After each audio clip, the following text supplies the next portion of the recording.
आदरणीय सभापति महोदय, आज मांग संख्या 39 नगरीय विकास एवं आवासन और मांग संख्या 40 स्वायत्त शासन, इन पर चर्चा चल रही है। मैं भी अपने आप को इस चर्चा में शामिल करना चाहता हूं। हमारे कोटा से आने वाले कोटा उत्तर से आने वाले हमारे वरिष्ठ सदस्य ने अभी ये कहा कि 7 महीने आपकी सरकार आए हो गए, परंतु अभी तक सब क्या है, इनको बिठाइए। आप बोलिए, आप बोलिए। क्या बोले तो साहब, आप तो अपनी बात कहिए सब, आपकी बात। इन्होंने ये कहा कि 7 महीने आपकी सरकार आए हो गए। मैं आपको कहना चाहता हूं और विश्वास दिलाना चाहता हूं कि आपकी सरकार में जितने 5 साल में काम नहीं हुए, उतने हमारे 5 साल के कार्यकाल में निश्चित रूप से होंगे, क्योंकि भारतीय जनता पार्टी जो कहती है वो करती है, और जो करती है वो कहती है। आप बिराजो। आप इधर, आप तो इधर बोलो सब। माननीय बिल्कुल आपका भी करेंगे, बैठो आप। अरे बिराजो यार, ये क्या है? आप बढ़िया, माननीय, अच्छा बोल रहे हैं, बोलिए। यार कमाल है भाई, मेरा टाइम जाया हो रहा है। अब ये देखो, क्या बोलूं भाई, जिनको अनुमति है सिर्फ उनका ही अंकित होगा, इसके अलावा कोई अंकित नहीं होगा। आप बोलिए। माननीय सभापति महोदय, बिराजो। अब बैठो, हो गया। आप बोलिए। बैठो। माननीय सदस्य, आप इधर देखिए, आप तो इधर देखिए और बोलिए। अरे वो बोल रहा हूं ना यार। मैं आपके माध्यम से सरकार को धन्यवाद देना चाहता हूं कि इस बार जो बजट हमारी वित्त मंत्री दिया कुमारी जी ने जारी किया है, उनमें जो जयपुर शहर के लिए जिस प्रकार के ओवरब्रिजेज, जिस प्रकार से सड़कें, जिस प्रकार से मेट्रो रेल, इनके बारे में जो उन्होंने घोषणाएं की है, मैं निश्चित रूप से उनका धन्यवाद देना चाहता हूं। और माननीय मंत्री महोदय से ये गुजारिश करूंगा कि जो बजट में जयपुर शहर के लिए घोषणा की है, क्योंकि जब शांति धारीवाल जी मंत्री थे तो इन्होंने तो चश्मा लगा रखा था, केवल कोटा के अंदर सारा पैसा ले गए। हमारे जयपुर शहर पे जितना विकास होना चाहिए था राजधानी के नाते, उसका 1% काम भी आपने नहीं किया। माननीय सभापति महोदय, मैं सबसे पहले बताना चाहता हूं, अरे भाई बैठो आप, अरे यार बैठो।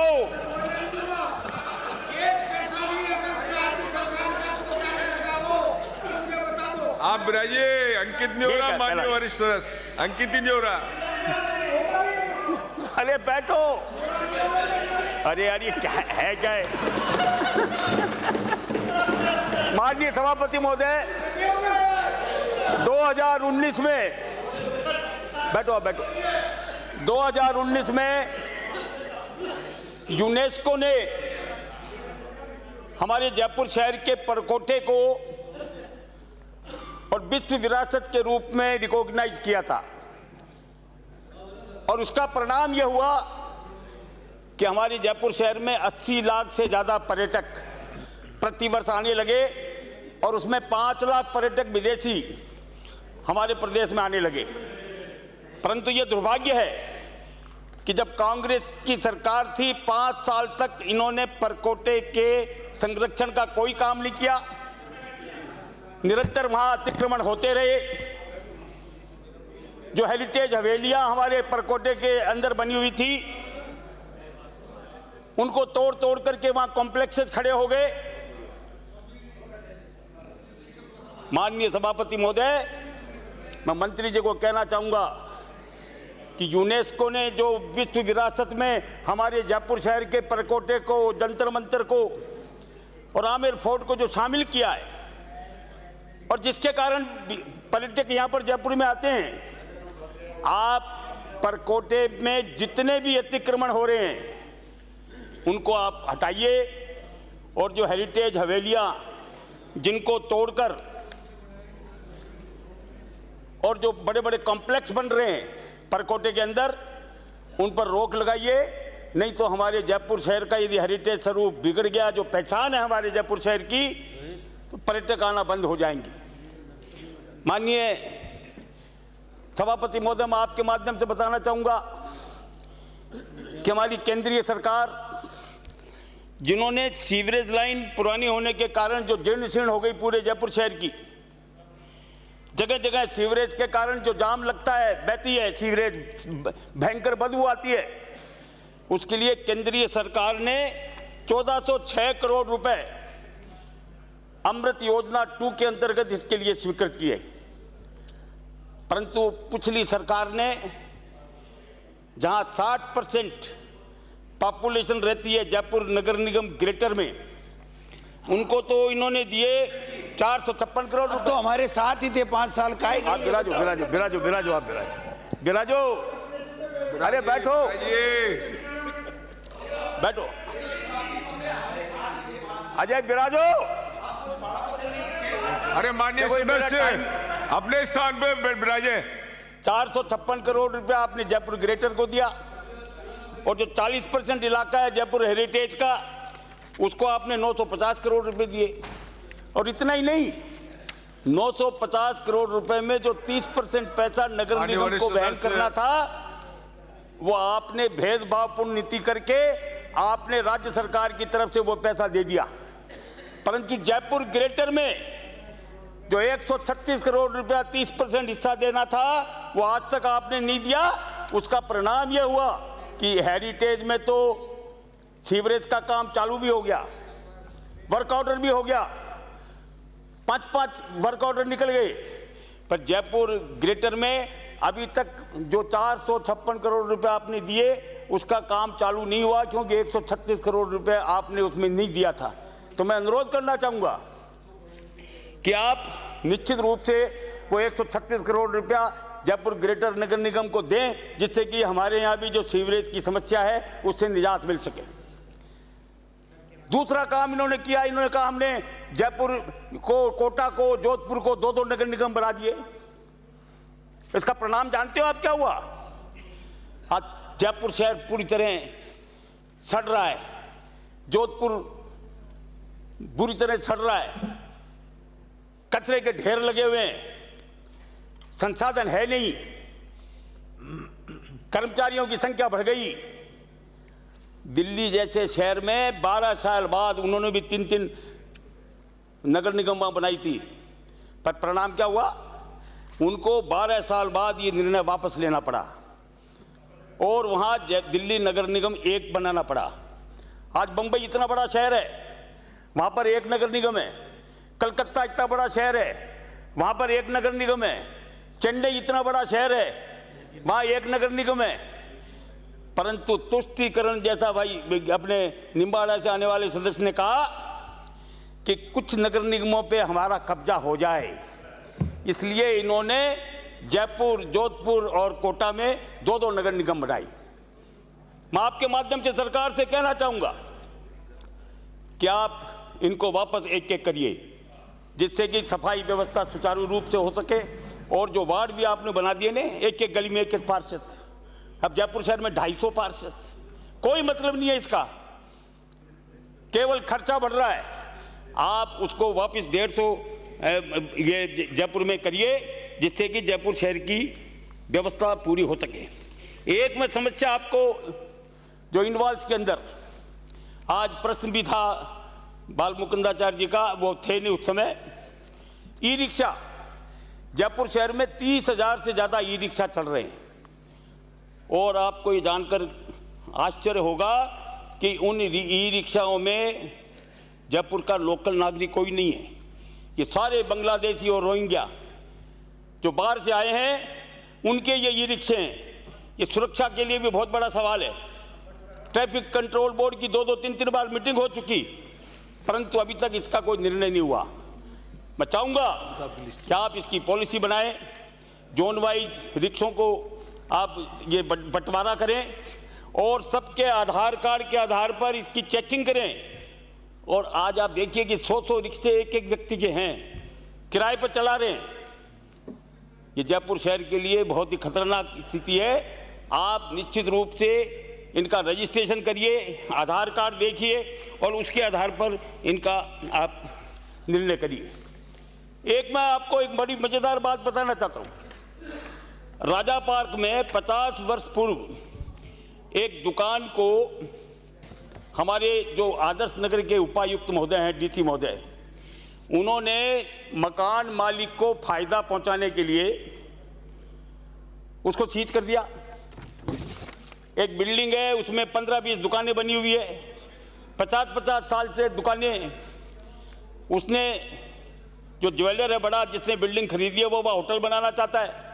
उसने पहले उस दुकानदार से कहा कि खाली कर दो, नहीं मैं सीज करवा दूंगा। उसने कहा कि 50 साल पुरानी दुकान आप सीज कैसे करवा दोगे? भ्रष्टाचार हुआ इसमें। और एक इलीगल दुकान बना करके साहब वो क्या जीरो सेटबैक पे बना ली, इसलिए आप उस दुकान को सीज करो, समझ में आती है। पूरी बिल्डिंग को सीज कर दिया। 50 साल से जो काम कर रहा है उसको आपने सीज कर दिया। तो मैं चाहूंगा इसकी आप जांच करवाएं। और जो डीसी योगांतर शर्मा, जिसने मैंने टेलीफोन किया तो मेरे को कहा कि जी आप कुछ भी कर लेना, मैंने तो सीज कर दिया। इसमें जबरदस्त भ्रष्टाचार हुआ, उसकी जांच करवाइए और उस गरीब आदमी की दुकान को खुलवाइए।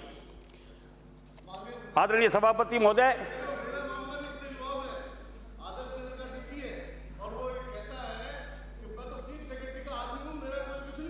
हाँ मैं यही कह रहा हूं। देखिए आप ये भी कह रहे हैं, बैठो बैठो। एक में हाँ मिले हुए हैं। अच्छा बैठो, बिराजो। ऐसा है, जयपुर के विकास के लिए यदि जयपुर के सारे एमएलए मिलेंगे भी तो निश्चित रूप से मिलेंगे, क्योंकि हमको जयपुर का विकास करना है, समझे आप। अब एक मैं आपको सभापति महोदय आपके माध्यम से मैं सरकार का ध्यान दिलाना चाहता हूं कि एक बार मैंने समाचार पत्रों में 28 फरवरी को एक समाचार पढ़ा। उसमें लिखा कि शहरी अमृत योजना के अंतर्गत 900 करोड़ रुपए की लागत से जयपुर शहर का मुंबई और अहमदाबाद की तर्ज पर रीडेवलपमेंट किया जाएगा। क्या करेंगे उसमें? टोंक रोड को रामबाग सर्किल से B2 बाईपास तक 125 मीटर इधर और 125 मीटर इधर, यानी 250 मीटर चौड़ा किया जाएगा। 250 मीटर चौड़ा करेंगे तो आपने, मैं कहना चाहूँगा मंत्री महोदय कि एसी कमरों में बैठ के ये अधिकारी और ये इस प्रकार के निर्णय कर लेते हैं। आपने कभी कल्पना की कि 250 मीटर यदि चौड़ा हो गया टोंक रोड तो उसमें कम से कम 5000 मकान टूटेंगे और कम से कम 100 कॉलोनियाँ खत्म हो जाएगी। लोकतंत्र में यह संभव है? और क्या हम जनप्रतिनिधियों ने भाड़ झोंकी है? हम किसी भी हालत में इस प्रकार का काम नहीं होने देंगे। मैं आपको कहना चाहूँगा कि जब आप अपना जवाब दें तो ये बताएं, क्योंकि आज हजारों नागरिक आज दहशत में जी रहे हैं। लोग मेरे पास रोज आते हैं कि साहब ये क्या हो रहा है आपके राज में। 250 मीटर तो हमारे जेल मार्ग ही नहीं है। यदि इस प्रकार से यदि चौड़ा करेंगे तो कई लोग सड़क पे आ जाएंगे। तो इसके बारे में निश्चित रूप से आप विचार करें और ये घोषणा करें कि इस प्रकार का जो सेक चिल्लाना निर्णय सरकार के अधिकारियों ने एसी में बैठ करके किया है, इसको किसी भी प्रकार से लागू नहीं किया जाएगा। आदरणीय सभापति महोदय, हमारी निम्बाड़ा से आने वाले माननीय सदस्य ने ये सही कहा। द्रव्यवती नदी, वसुंधरा जी की जब सरकार थी तो जयपुर शहर में आए दिन बाढ़ के हालात नहीं बने। इसके लिए द्रव्यवती नदी का हमने सौंदर्यीकरण करा, अमानिशा के नाले को पक्का करके और वहाँ उसमें वॉकवे भी बनाया, साइकिल के लिए ट्रैक भी बनाया। परंतु ये 5 साल जब आपकी सरकार रही धारीवाल जी, द्रव्यवती नदी के बारे में अब एक शब्द भी नहीं बोले। द्रव्यवती नदी के बारे में आप एक शब्द भी नहीं बोले। मैं ये कहना चाहूंगा कि जो हमारा ड्रीम प्रोजेक्ट था भारतीय जनता पार्टी की सरकार का 2003 से 2008 के बीच में, निश्चित रूप से आप इसके ऊपर ध्यान देंगे और यदि जहां सीवरेज ट्रीटमेंट प्लांट की आवश्यकता है वहां सीवरेज ट्रीटमेंट प्लांट लगाएंगे, जहां गंदगी को रोके जाने की बात है उसको करेंगे, जो सीवरेज का पानी उसके अंदर गिरता है उसको हटाएंगे और निश्चित रूप से इसका सौंदर्यीकरण करेंगे। इसी प्रकार से माननीय सभापति महोदय, तो मेरा टाइम खराब मत करो भाई, नहीं अभी 1 घंटे बजा देंगे। मेरा टाइम कटेल मत करना आप। 5 मिनट में अपनी बात समाप्त करिए आप। मैं 1:22 पे चालू किया, 8 मिनट हुए मेरे को अभी। नहीं, आप ये ध्यान रखना। 13:15 ये बीच में डिस्टर्ब कर रहे थे।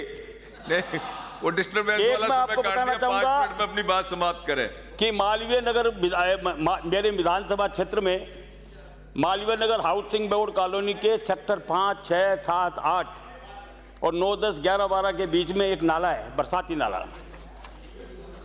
बगल में ही वो सरस संकुल है, वहां से जो दूध परिशोधन होता है वो उसके अंदर गिरता है। मकान के दोनों तरफ, जो नाले के दोनों तरफ जो घर है उनका सीवरेज का पानी उसमें गिरता है।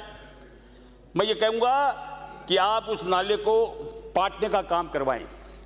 बच्चों के लिए खेलने के लिए मैदान नहीं है, बच्चों के लिए खेलने का मैदान बनाए। गिरधर मार्ग पे हमारे कॉमर्शियल कॉम्प्लेक्स बने हुए हैं, उनके लिए वहाँ पर पार्किंग की समस्या, पार्किंग की व्यवस्था नहीं है, पार्किंग की व्यवस्था कराएं। जब कांग्रेस की सरकार थी तो मंत्री महोदय ने यहाँ पर ही अनाउंस किया था कि हम 10 करोड़ रुपए इसके लिए देते हैं, परंतु न तो 10 करोड़ रुपए मिला और न कोई वहाँ विकास का काम हुआ। तो इसलिए मैं कहना चाहूँगा कि इसकी DPR बना करके और जितना भी इसमें जो पैसा लगता है उसका करके और इस समस्या से निजात दिलवाइए। एक ये करतारपुरा नाला, यानी ये कच्चा है। अमानी शाह के नाले की तर्ज पर जिस प्रकार हमने पिछली बार द्रव्यवती नदी का विकास किया, उसी प्रकार से मैं चाहूंगा कि करतारपुरा नाले को आप पक्का करवाएं और पक्का करवा के दोनों तरफ जो कॉलोनियां बची हुई है उनमें सीवरेज ट्रीटमेंट प्लांट लगाएं, जिससे कि उसमें गंदगी नहीं जाए। अभी मैंने पढ़ा था कि साहब उसकी चौड़ाई 30 मीटर कर रहे हैं। मैं पूछना चाहता हूं कि जब उसका आउटफॉल ही 25 मीटर है तो आप 30 मीटर क्यों करना चाहते हो? MNIT ने सर्वे करके कह दिया कि 30 मीटर तो इसकी चौड़ाई करो और फिर दोनों तरफ 30-30 फुट की यहाँ पर रोड रखो। फिर वही कम से कम 60 कॉलोनियाँ हैं और 50,000 लोग रहते हैं, उनका क्या होगा? तो मैं आपको कहना चाहूँगा कि आप इसकी चौड़ाई 25 मीटर रखें और 25 मीटर रखें, दोनों तरफ पेड़ लगाएं। 30 किलो इसकी फिट की सड़क की जरूरत नहीं है, पेड़ लगाइए। STP, छोटे छोटे STP के प्लांट लगाइए जिससे कि इसका भला हो सके। और फिर सबसे बड़ी बात क्या है कि करतारपुरा नाले के लिए जब भी हम बात करते हैं, नगर निगम को कहते हैं तो वो कहते हैं कि JDA का मामला है, JDA को कहते हैं तो वो ये कहते हैं कि नगर निगम का मामला है। मैंने मेरे विधायक को से वहाँ 30 लाख रुपए दिए, रेलिंग लगवाई और उसका परिणाम ये हुआ कि आयुष नाम का एक बच्चा जो कार में जा रहा था, कार बह गई, उसमें वो बच्चा, उसकी मौत हो गई। परंतु हमने जब रेलिंग लगवाई उसके बाद फिर जब बाढ़ आई, जब बरसात आई, एक कार फंस गई और वो आदमी बच गया। तो मैं ये चाहूँगा कि इसका आप ये निर्धारण करें कि इसका कौन वो करेगा। इसी प्रकार से माननीय सभापति महोदय, मैं आपके माध्यम से हमारे लाल कोठी एरिया, पिछली सरकार ने बड़े बड़े पट्टे दे दिए, नियमों में अमेंडमेंट कर दिया, पृथ्वीराज नगर तक में आपने पट्टे दे दिए, पर ये लाल कोठी एरिया की क्या दुश्मनी है? 13 कॉलोनियाँ हैं वहाँ, 13 कॉलोनियों में पट्टे नहीं मिले। मैं आपसे अनुरोध करना चाहूँगा कि प्राथमिकता के आधार पर इन 13 कॉलोनियों में भी आप निश्चित रूप से पट्टे देने का काम करें। एक बात मैं और कहना चाहूँगा कि हमारा गोपालपुरा बाईपास, वहाँ चंद्रनगर करके कॉलोनी है, JDA की अथॉरिटी की बैठक संख्या 64, तब कृपलानी जी मंत्री थे, 22/5/18 को एजेंडा संख्या 6420 से उक्त भूखंडों को प्रभावित 100 फीट रोड को विलोपित करके और नगरीय विकास मंत्री को यह आदेश दिया कि आप इसमें उचित कार्रवाई करें। धारीवाल जी मंत्री थे और क्योंकि ये मेरी कॉन्स्टिट्यूएंसी का मामला था इसलिए उन्होंने इसके ऊपर कोई ध्यान नहीं दिया। मैं कहना चाहूँगा कि मंत्री महोदय, अरे साहब अभी तो शुरू ही नहीं किया, आपके तो बिराजी पूरा समय आपको और 6 मिनट ज्यादा दिए। देखो 22 में मैंने चालू किया था, 3 मिनट और लूंगा। आप 3 मिनट जल्दी समाप्त। 3 मिनट लूंगा, इससे ज्यादा नहीं लूंगा। जल्दी समाप्त। तो मैं ये कहना चाहूंगा कि इसके बारे में भी आप निश्चित रूप से विचार करें। और हमारे निर्वाचन क्षेत्र में मैं मेरे कॉन्स्टिट्यूएंसी के अलावा कोई बात नहीं कर रहा, क्योंकि सारी बात कृपलानी जी ने कर दी। उनियारा गार्डन, बापू नगर, सिवाड़ एरिया, मोती डूंगरी गणेश जी के मंदिर के पीछे की बस्ती, संजय बस्ती, दुर्गापुरा स्थित खवाज जी का बाग, गांधीनगर मोड़ पे स्थित ओदा जी का बाग, वर्षों से भूखंडधारियों को अभी तक पट्टे नहीं मिले हैं। प्रशासन शहरों के संघ अभियान के तहत इनको भी पट्टे दिलवाएं। इसी प्रकार से राजा park, Adarsh Nagar, frontier colony, जो पाकिस्तान और हिंदुस्तान जब अलग हुए वहाँ से जो पुरुषार्थी यहाँ पर आए उनको भी अभी तक पट्टे नहीं मिले, उनको भी पट्टे दिलवाने के वो आप करें। इसी प्रकार से मालवीय नगर सेक्टर 9 में हमने 1993 में 2x2 की दुकानें दी थी लोगों को, और ये तय किया था कि 21,000 रुपये लेंगे एक दुकानदार से, 5-5 हज़ार रुपये उसमें जमा करवा दिए। बाकी पैसे आप नहीं ले रहे, उनको पट्टे नहीं मिले, तो इनके बाकी पैसे लेकर के और उनको भी पट्टे दिए जाएं तो निश्चित रूप से उनको भी राहत मिलेगी। और ये पहले भी बात आई है और अभी बजट में भी घोषणा की है कि हम सैटेलाइट टाउन्स डेवलप करेंगे। तो मैं ये आपको बताना चाहूँगा कि बम्बई में जैसे उपनगर हैं, जैसे मलाड है, अंधेरी है, जोगेश्वरी है, बोरेवली है, वैसे ही जयपुर शहर के जो आसपास के इलाके हैं, अचरोल है, शिवदासपुरा है, बस्सी है, इधर चोमू है, अपने बगरू है, इनको आप सैटेलाइट टाउन्स में डेवलप करें। सैटेलाइट टाउन्स में डेवलप का मतलब ये नहीं है कि आपने वहाँ पर एक स्कूल खोल दिया, वहाँ पर स्कूल भी खोलिए, कॉलेज भी खोलिए, कॉम्प्लेक्सेस भी बनाइए, रोड कनेक्टिविटी भी करिए। सारी जो शहर में सुविधाएं मिलती है वो वहाँ पर यदि आप करेंगे तो निश्चित रूप से। बिराजा साहब हो गए 2 मिनट यार, बोल रहा हूँ 1 मिनट में बार बार टोको मत। आपने जो समय दिया, ज़्यादा वैसे भी नहीं बोलूँगा क्योंकि मुझे जितना टाइम दिया उतना ही बोलूँगा। इसी प्रकार से अब रोज गाय पकड़ने के लिए हमारे नगर निगम के लोग आ जाते हैं, हाई कोर्ट का आदेश है साहब गाय पकड़ेंगे। अरे भाई पकड़ेंगे तो सही, पर इनको ले जाओगे कहाँ? इसलिए मेरा सुझाव है कि आप जयपुर के चारों कोनों पर डेयरी कॉम्प्लेक्सेस डेवलप करें और वहाँ सारी सुविधाएं दें और उसके बाद सख्ती करके गायों को वहाँ पर ले जाएं।